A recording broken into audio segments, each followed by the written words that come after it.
नमस्कार। सोचिए क्या होगा अगर कोर्ट गलती से आपकी प्रॉपर्टी को जब्त कर ले। आज हम बात करने वाले हैं भारतीय नागरिक सुरक्षा संहिता 2023 के एक बहुत ही जरूरी कानून के बारे में, जो ठीक ऐसी ही सिचुएशन में आपके काम आ सकता है। जरा इस सिचुएशन को इमेजिन कीजिए। आप अपनी नॉर्मल लाइफ जी रहे हैं और अचानक एक दिन पता चलता है कि आपकी मेहनत की कमाई से बनाई हुई प्रॉपर्टी को कोर्ट ने अटैच कर लिया है, और वो भी किसी ऐसे इंसान के केस में जिससे आपका दूर दूर तक कोई लेना देना नहीं। ये तो एक बुरे सपने जैसा है ना।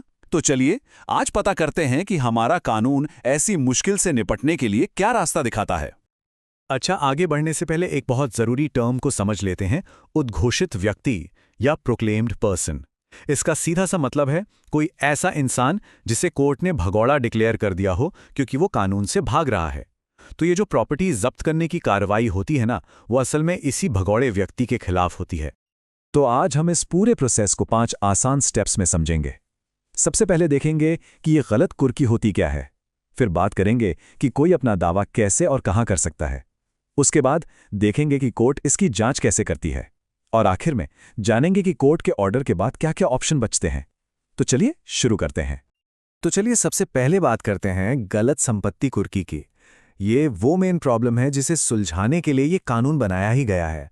मतलब जब किसी और के चक्कर में किसी तीसरे बेगुनाह इंसान की प्रॉपर्टी कोर्ट अटैच कर लेती है। और यहीं पर आता है सेक्शन 87, जो एक शील्ड की तरह काम करता है। ये कानून उन लोगों को एक रास्ता देता है जिनकी प्रॉपर्टी गलती से जब्त हो गई है। बस शर्त इतनी सी है कि वो खुद प्रोक्लेम्ड पर्सन यानी भगोड़े ना हों। ठीक है, तो अब आते हैं दूसरे हिस्से पर कि अपना दावा कैसे करना है। मतलब अगर किसी के साथ ऐसा हो जाए तो असल में क्या कदम उठाने होंगे। और एक बात याद रखिएगा, इसमें टाइमिंग और सही तरीका दोनों ही बहुत बहुत जरूरी हैं। देखिए, इस पूरे प्रोसेस में सबसे जरूरी चीज है टाइम। कानून सिर्फ 6 महीने का वक्त देता है। कुर्की की तारीख से ठीक 6 महीने के अंदर अंदर आपको अपनी आपत्ति दर्ज करानी होगी। अगर ये डेडलाइन निकल गई तो दावा खारिज भी हो सकता है।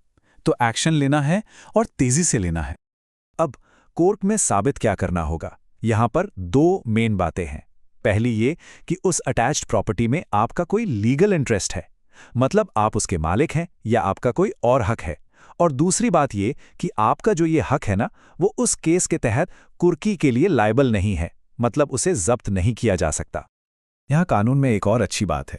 मान लीजिए दावा करने वाले की दुखद मृत्यु हो जाती है तो भी केस खत्म नहीं होता। उनके जो कानूनी वारिस हैं वो इस केस को आगे बढ़ा सकते हैं। ये एक तरह से सुनिश्चित करता है कि इंसाफ की प्रक्रिया किसी भी हालात में रुके नहीं। तो ठीक है, आपका दावा तैयार हो गया, पर अब सवाल ये है कि जाना कहाँ है, किस कोर्ट में इसे फाइल करना है। सही कोर्ट चुनना बेहद जरूरी है, नहीं तो सारी मेहनत और टाइम सब बेकार हो सकता है। कानून आपको 2 ऑप्शन देता है। पहला, आप सीधे उसी कोर्ट में जा सकते हैं जिसने प्रॉपर्टी अटैच करने का ऑर्डर दिया था। सिंपल।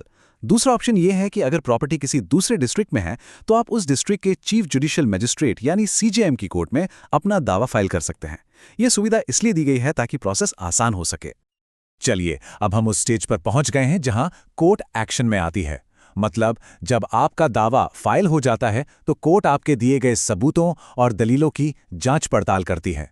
ये बहुत ही क्रूशियल हिस्सा है। यहीं पर आपके दावे की सच्चाई को परखा जाता है। तो जनरल रूल तो यही है कि जिस भी कोर्ट में दावा किया गया है, चाहे वो ओरिजिनल कोर्ट हो या सीजीएम की कोर्ट, वही उस मामले की पूरी इंक्वायरी करेगी। लेकिन इसमें एक एक्सेप्शन है।